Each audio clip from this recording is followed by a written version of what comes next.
하나님 말씀 보겠습니다. 신약 성경 히브리서 6장입니다. 신약 성경 히브리서 6장 1절에서 12절까지 보도록 하겠습니다.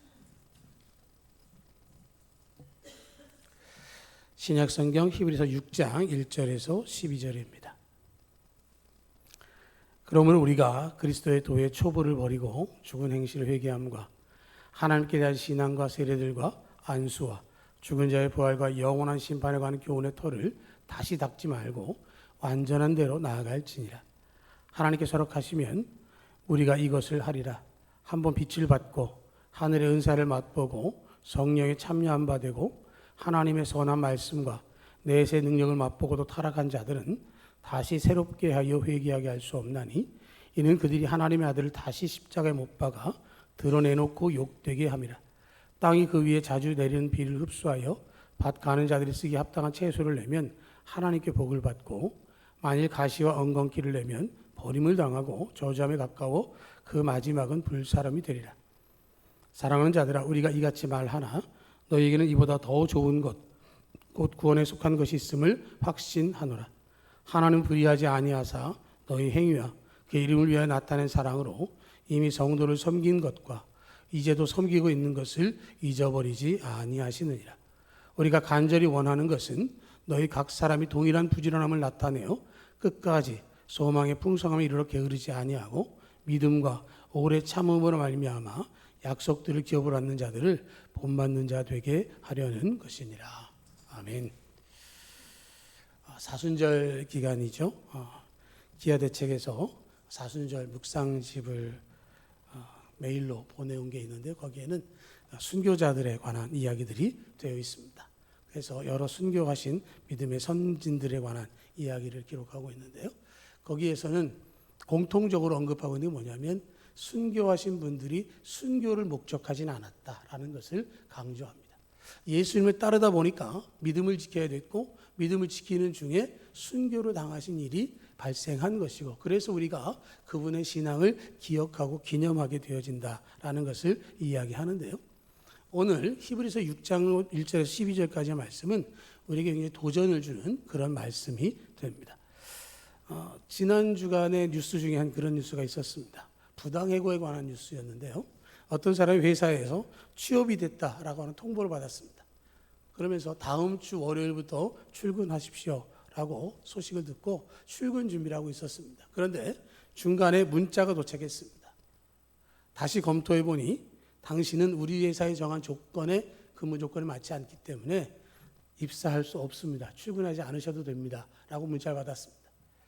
그래서 이걸 가지고 노동청에다가 부당해고 소송을 제기해서 부당해고로 인정을 받았습니다. 그 사람이 다시 가서 일을 할 수 있었을까요? 거기에는 설명이 나와 있지 않습니다. 결과는 어떻게 되는지 모르지만 그 사람은 합격한 줄 알았는데 합격한 게 아니었죠. 며칠 전 대학 입시에서도 그런 일이 있었습니다. ARS로 합격을 확인해 봤더니 합격 명단에 들어있다고 그래서 등록하려고 갔더니 명단이 없었습니다. 분명히 합격인 줄 알았는데 그 담당 직원의 착오로 잘못 통보가 된 거다. 그래서 합격할 수 없었다, 입학할 수 없었다. 그런 얘기를 들은 적도 있습니다. 로마서 10장 10절은 우리가 잘 아는 말씀입니다. 사람이 마음으로 믿어 의에 이르고 입으로 시인하여 구원에 이르느니라. 예수님을 믿으면 구원받는다라고 하는 이 진리의 말씀은 하나님께서 주신 은혜의 말씀이고 믿음으로 구원받는다라는 사실은 변하지 않는 하나님의 약속입니다. 그런데 거기에 더해서 구원받은 사람은 구원이 확정됐기 때문에 무슨 일을 해도 괜찮을까라고 하는 것이죠. 구원을 확보했으니까 어떻게 살아도 아무 상관이 없지 않나요? 라는 질문이라면 뭐라고 답을 하시겠습니까? 구원받은 사람은 막 살아도 됩니다. 라는 얘기에 대해서 여러분들 동의하지 않을 겁니다. 구원받았다라고 확신하면서 어떠한 죄를 짓고 살아도 된다라고 이야기하는 사람은 착각이고 성경에 맞지 않는 행동이기도 하는 것이죠. 그래서 오늘 말씀에도 보면 성경은 옛사람의 행실을 버리고 새 사람으로 살아야 된다라고 얘기를 합니다. 내가 예수 믿은 그때로부터 시작해서 지금까지 연수를 생각해 보면 더 나은 언어, 더 나은 행실, 그것을 통해서 구원받은 사람의 징표가 나타나야 하는 것이죠. 내가 구원받은 사람이다 라는 표시가 나야 하는 것입니다. 그 거룩한 생활이 뒷받침되어야 하는 것이죠. 그런데 구원받은 사람이 예전보다도 더 행실이 잘못되고 타락한 삶을 살아간다고 한다면 그 사람은 구원받을 수 있을까요? 그 사람의 구원은 취소가 될까요? 이것도 우리에게는 굉장한 궁금증으로 자리하고 있습니다. 저 사람 예수 믿는 사람 같지 않아 라는 말을 들을 만한 행동을 하거나 그런 모습을 보일 때 그 사람의 구원이 잘못된 것처럼 느껴질 때가 있지만 성경은 그럼에도 불구하고 하나님께서 은혜로 구원의 선물을 그에게 주신다라고 말씀을 하고 있습니다. 다만 중요한 것은 그럼에도 불구하고 그 믿음에 대한 결정권은 우리에게 있는 것이 아니라 하나님께 있음을 이야기하는 것이죠. 우리가 판단할 수 있는 것은 아닙니다. 다만 믿음이 진실하냐, 그 사람이 회개하고 돌이킨 것이 분명하냐, 그 사람이 예수님을 나의 주 나의 하나님으로 인정하느냐, 성령의 인도함을 받아서 제자다운 삶을 살아가고 있느냐라고 하는 것을 통해서 그의 삶으로 평가는 되어줄 수 있지만 그러나 모든 것은 믿음의 기초에서 이루어졌느냐를 보는 것이죠.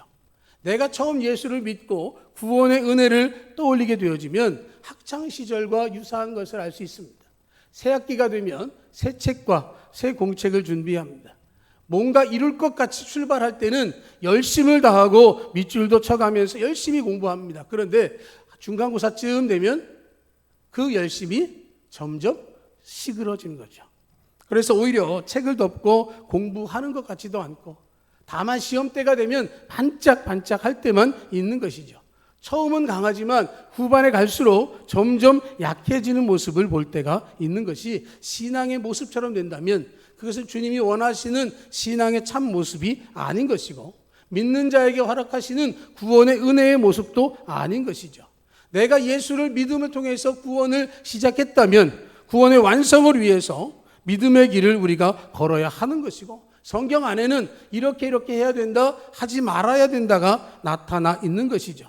그런데 그것을 지켜나가기가 너무도 어렵다라는 겁니다. 다만 우리가 구원받는다라고 하는 것은 그냥 백지로 내도 100점을 주는 것과는 아닌 하나님께서 우리 인생을 마무리하시는 그때까지 그 모든 것을 볼 때까지는 끝난 게 아니다라고 하는 것이죠. 그렇기 때문에 내가 정말로 구원받은 하나님의 사람인가에 대한 질문을 늘 가지고 있어야 하는 것이죠. 내가 구원받은 사람다운 삶을 살고 있는가? 내가 지금 가고 있는 방향은 맞는가? 조심하고 살필 줄 알아야 하는 것이죠. 오늘 말씀은 우리에게 도전을 주는 말씀이 됩니다. 4절과 5절의 말씀 한번 봅니다. 다 같이 읽겠습니다. 한번 빛을 받고 하늘의 은사를 맛보고 성령에 참여하마 되고 하나님의 선한 말씀과 내세의 능력을 맛보고도 타락한 자들은 다시 새롭게 하여 회개하게 할 수 없나니 이렇게 말씀을 하고 있습니다. 한번 빛을 받았습니다. 하늘의 은사를 맛보았습니다. 성령에 참여한 바가 되었습니다. 하나님의 선한 말씀과 내세의 능력을 맛보고도 타락한 자들은 어떻게 되느냐? 다시 새롭게 할 수 없다라는 말씀이 있는 것이죠. 빛을 받았다는 말은 뭡니까? 복음을 들었습니다. 예수 그리스도를 믿으면 구원받는다라고 하는 복음의 소식을 들었습니다. 그리고 하늘의 은사를 맛보았습니다. 하나님께서 내게 은사를 주십니다. 방언의 은사도 줄 수 있고 예언의 은사도 주실 수 있고 믿음의 은사, 이런 은사를 통해서 내가 하나님의 은혜를 경험하고 확인할 수도 있습니다. 예수님을 주님이라고 시인하고 순간순간 주님이 보고 계실 것 같은 그런 두려움과 겸손함이 있다면 성령 받은 것도 맞습니다. 그런데 이 모든 사람들을 향해서 지적하신 게 뭡니까? 그럼에도 불구하고라는 거예요. 6절에서 그런 은혜를 체험하고 그런 믿음의 경험이 있음에도 불구하고 타락한 자들은 이런 말씀을 하고 있는 것이죠. 예수님께서도 복음을 전하시다가 하나님의 말씀을 거역하는 사람들 향해서 이야기하시면서 성령을 거스른 자는 구원을 받을 수 없다라는 말씀을 하셨습니다. 하나님이 주시는 말씀이고 하나님께 내게 약속하시는 말씀인데 이 말씀은 우리에게 두려움으로 도전을 주고 있는 것이죠. 내 자신은 과연 어떤가라는 겁니다. 내가 믿음을 가지고 살아간다라고 말하지만 내 삶 속에서 이런 모습들이 나타나진 않는가라는 것이죠. 주님을 향해서 이 말씀을 비춰볼 때 내가 어떤 삶을 살고 있는가를 생각해 보는 거예요. 은혜 받고 성령 받고 말씀 속에 살아가지만 삶의 모습은 타락한 자들과 다를 바가 없다면 내가 여전히 예수님을 십자가에 못 박는 행동을 서슴지 않고 있다라고 하는 것을 이야기하는 것이죠. 6절 하반부 말하기를 뭐라고 합니까? 이는 그들이 하나님의 아들을 다시 십자가에 못 박아 드러내놓고 욕되게 하는 것이다. 예수 믿는 사람의 참된 모습, 내가 구원받은 하나님의 사람의 모습으로 살아가길 원하면 우리의 삶에서 다시 예수님을 십자가에 못 박는 일을 해서는 안 된다라고 하는 것이죠. 그런데 그 일을 생각지도 않고 서슴지 않고 행하고 있다라고 하는 것이죠. 우리가 전도하면서 예수 믿고 구원받아야 됩니다. 말하면 당신은 구원받았습니까? 라는 반문을 들을 때가 있습니다. 그런 질문을 들으면 그 답을 어떻게 할 수 있습니까? 내가 받은 구원 당신도 받길 원합니다 라고 말해야 되는데 그 자리에서 멈칫할 때가 있습니다. 이 질문이 주님이 나에게 하신 질문이라면 천국 문 앞에서 내가 너를 내 천국으로 들여보내야 할 이유가 뭐냐고 묻는다면 우리가 무엇이라고 대답할 수 있겠느냐라고 하는 것이죠. 천국 문 앞에서 그 질문 앞에 나는 예수 그리스도를 나의 주 나의 하나님을 믿기 때문에 나는 천국에 들어갈 수 있습니다라고 하는 고백이 나타나야 하는 것이죠. 그런 고백이 없다면 우리의 믿음은 이 땅에서 그저 장식품일 수밖에 없는 것이죠. 내가 구원받았다라고 생각한다면 더 이상 바뀔 것이 없는 게 아니라 내가 더욱더 그리스도의 형상을 닮아가기 위해서 그리스도의 장성한 분량에 이르기까지 믿음으로 성숙하기 위해서 나아가야 하는 것이죠. 빛을 받고 은사를 맛보고 성령의 참여한 바가 되고 하나의 선한 말씀과 내세 능력을 맛보고 매일매일 새롭게 경험하며 은혜 중에 나아간다라고 하는 고백을 해야 하는데도 불구하고 이 말씀을 보면서 나는 이렇게 살지 못해 라고 이야기하는 것은 우리에게 부족함을 말할 수 있는 것이죠. 그런 사람들을 위해서 주님께서 우리에게 구원의 은혜를 허락해 주시는 것이죠. 워치만 이의 책 가운데 그런 예화가 있습니다. 그 계단식 논에 제일 위에 그 논을 농사짓는 분이 있습니다. 가뭄이 다가와서 열심히 물을 길러다가 자기 논에 물을 채웠습니다. 그랬더니 밤중에 아랫논 사람이 물꼬를 터버렸습니다. 다음날 나가보니까 어떻게 됐을까요? 자기 논에 물은 없고 아랫논에 물이 차 있습니다. 안 봐도 비디오니까 이거 아랫집 사람 탓이다. 너무너무 속상했는데 이 사람이 예수 믿는 사람이라 하나님께 기도했답니다. 하나님 어떻게 하면 좋을까요? 밑에 거부터 채우고 네 거 채워라 그러더래요. 그래서 그 사람이 밑에 거 채우고 위에 거 채웠더니 아랫집 사람이 물꼬를 안 트더래요. 여러분 이런 얘기하면 와, 그 사람 대단해 그러잖아요. 그죠? 근데 정말로 대단한 건 뭘까요? 아랫논의 물도 먼저 채울 수 있도록 만드시는 하나님이십니다. 우리는 자꾸 이걸 내가 할 것처럼 생각하니까 안 돼요. 하나님께서 지금 보여주신 것들은 다 하나님께서 하신 거예요. 하나님 나에게 경험하게 하신 거예요. 하나님 내게 주신 거예요. 그런데 이거를 내가 해서 될 것처럼 생각하니까 너무 힘들고 어려운 거죠. 하나님 내게 주셨기 때문에 그 일이 가능한 겁니다. 하나님 우리에게 끊임없이 은혜를 주시고 끊임없이 우리에게 그것을 체험하고 맛보게 만들고 계신 것이죠. 그것이 바로 여러분의 것이고 그것은 내가 한 것이 아니라 하나님이 해주신 것이에요. 그러니까 우리는 어떻게 됩니까? 감사함으로 받는 것이죠. 감사함으로 받으면 그것이 우리의 것이고 우리가 누릴 수 있는 것이 되는 것이죠. 주님께서 우리에게 이 말씀을 주시면서 6절의 경고의 말씀을 주시는 것은 그렇게 하라는 게 아니라 그렇게 되지 않도록 조심하라 하는 것이고 그렇게 되지 않도록 내가 너희를 지키겠다라는 말씀도 주고 있는 것이죠. 그래서 7절과 8절에서 말씀을 합니다. 땅이 그 위에 자주 내리는 비를 흡수하여 밭 가는 자들이 쓰기 합당한 채소를 내면 하나님께 복을 받고 만일 가시와 엉겅퀴를 내면 버림을 당하고 저주함에 가까워 그 마지막은 불사름이 되리라. 그렇죠? 땅이 그 위에 자주 내리는 비 이게 뭡니까? 하나님 주신 은혜입니다. 하나님의 은혜는 끊임없이 우리에게 주어지고 있다라고 하는 것이죠. 내게 그 은혜가 주어지면 그 은혜를 은혜답게 사용하는 거예요. 그 위에 자주 내리는 비를 흡수해서 밭가는 자들이 쓰기에 적당하게. 이제 봄이잖아요. 이제 논도 갈고 밭도 갑니다. 이제 새롭게 농사를 준비할 때 땅이 부드러우면 농사를 짓기가 좋은 것이죠. 물이 충분하면 씨를 심어서 싹을 틔우기가 좋은 것입니다. 그래서 그 위에 자주 내리는 비를 흡수하여 밭가는 자들이 쓰기 합당한 채소를 내면 하나님께 복을 받는다는 거예요. 하나님 주신 것이기 때문에 하나님 주신 것을 누리게 되어진다라는 말씀을 하고 있는 것이죠. 풍족하게 주신 것을 통해서 많은 열매를 맺습니다. 믿음의 열매, 성령의 9가지 열매를 맺어갈 수 있는 것이죠. 은혜 받고 삶의 열매로 반응하는 것, 이게 정상적인 그리스도인이에요.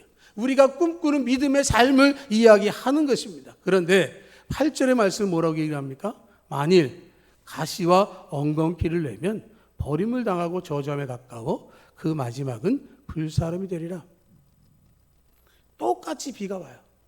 똑같이 비가 와서 흡수하고 땅이 농사짓기 좋게 돼야 되는데 그렇게 함에도 불구하고 채소를 내지 않습니다. 계속해서 내리니까 눈치를 보다가 내긴 내는데 가시덤불과 엉겅퀴를 내는 것이죠. 가시덤불과 엉겅퀴는 농사의 소득이 아닙니다. 그것은 열매가 아닌 것이죠. 쓸데 없어지는 겁니다. 화답이 없으니까 어떻게 됩니까? 은혜가 점점 메마르고 땅은 불모지로 변해가는 것이죠. 버려진 땅이 돼서 어떻게 됩니까? 저주함에 가까워 그 마지막은 불사름이 되리라. 메마른 땅이 되어버리고 그것은 불살라버리는 거죠. 쓸모없으니까 더 이상 필요치 않다라고 하는 것이죠. 이 말씀은 우리 주님이 하신 말씀이고 이 말씀 반드시 이루어질 것입니다. 내가 7절의 삶을 살아갈 것인가 8절의 삶을 살아가는가는 우리의 선택이죠. 신명기 30장에 보면 내가 생명과 사망과 복과 저주를 내 앞에 두었은즉 너와 내 자손이 살기 위하여 생명을 택하라. 생명과 사망, 복과 저주를 앞에 두셨다라고 말씀하시고 선택하라고 말씀하세요. 그런데 선택지까지도 가르쳐 주세요. 생명을 선택하라는 거예요. 이스라엘 백성들이 출애굽하고 광야를 지나면서 모세를 통해서 이 도전을 받았는데 그들이 가나안 땅에 들어가서 정복 전쟁을 마무리할 때쯤 여호수아가 이스라엘 백성들 전체를 모아놓고 비슷한 질문을 하죠. 너희가 이 땅에 들어와서 땅을 얻었는데 너희가 이제 선택을 해라. 이 땅에 우상을 섬길 것인가 아니면 하나님을 섬길 것인가. 너희가 우상을 섬긴다 할지라도 나와 내 집은 오직 여호와만을 섬길 것이다 라고 이야기를 합니다. 선택하라고 하는 거예요. 7절이냐 8절이냐를 선택하는 것이죠. 무엇을 선택하든지 결과에 대한 책임은 선택하는 사람의 몫입니다. 결과를 보여주셨죠. 하나님께서 선택지까지도 가르쳐 주셨어요. 생명을 선택해라. 복을 선택해라. 사망과 저주는 보기는 보아도 선택하지 말아라 하고 말씀하십니다. 그런데 무엇을 선택하느냐라는 거예요.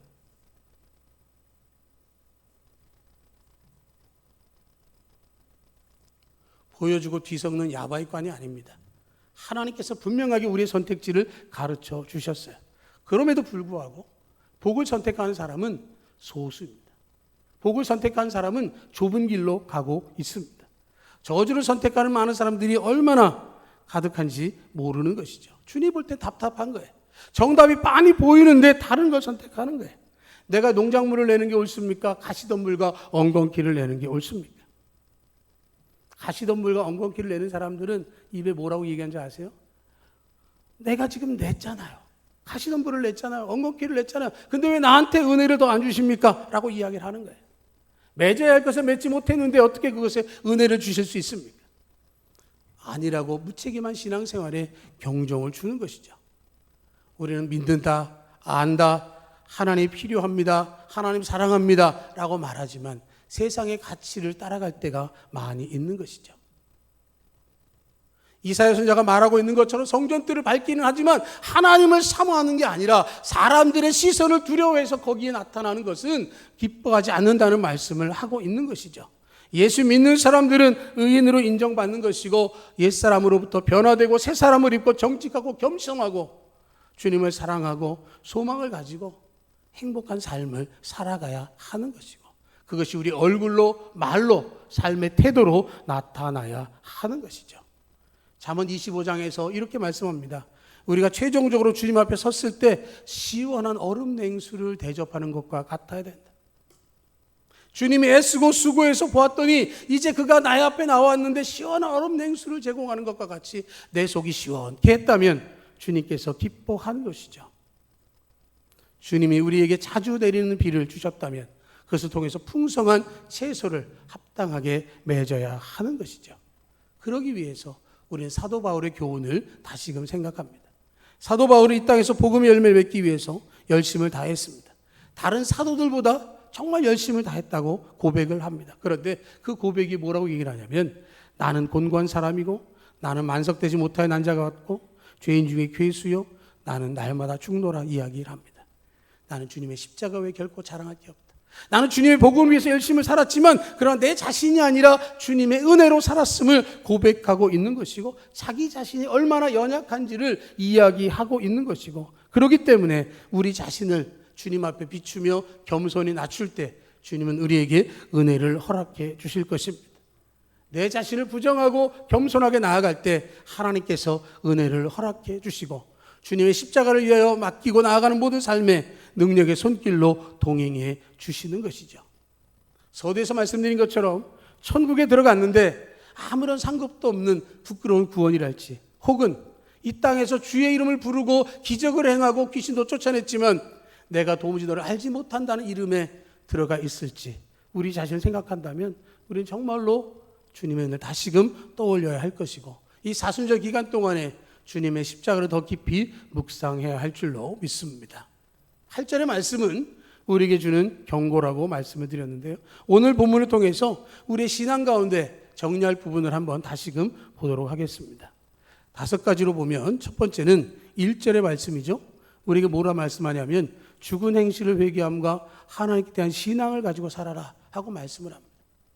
옛사람으로부터 벗어나는 것이고요. 두 번째는 2절에 부활과 영원한 심판에 관한 교훈의 터를 다시 박지 말고 완전한 대로 나아가라 하는 말씀을 합니다. 부활에 대해서 영원한 심판에 대한 의심을 갖지 말고 믿음으로 살아라 하는 것이고요. 9절에 다시금 강조하죠. 사랑하는 자들아 우리가 이같이 말하나 너에게 이보다 더 좋은 것 곧 구원에 속한 것이 있음을 확신하노라. 내가 구원에 속해 있다. 내가 하나님의 은혜를 입었다 라고 하는 것이죠. 11절 우리가 간절히 원하는 것은 너희 각 사람이 동일한 부지런함을 나타내 끝까지 소망의 풍성함에 이르러 말씀합니다. 끝까지 주님 오신 그날까지 구원의 소망의 풍성함에 이르러야 하고 12절에서 말합니다. 믿음과 오래 참으로 말미암아 약속들을 기업으로 받는 자들을 본받는 자 되게 하려는 것이라.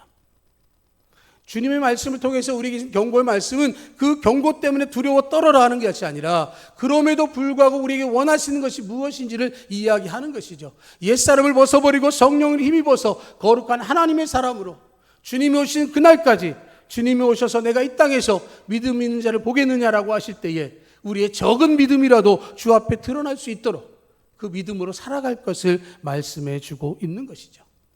예수님을 다시 십자가에 못 박는 자,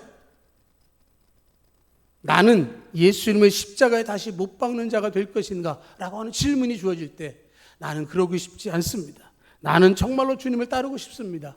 주님 오신 그날까지 믿음을 가지고 소망을 가지고 온전한 믿음으로 주와 함께하기를 원합니다라고 하는 믿음의 고백을 통해서 주님이 허락하신 믿음의 열매를 풍성히 맺어갈 수 있는 7절의 약속의 말씀이 여러분들의 것이 되어줄 수 있는 은혜의 자리에 설 수 있기를 주님의 이름으로 축복합니다. 아멘.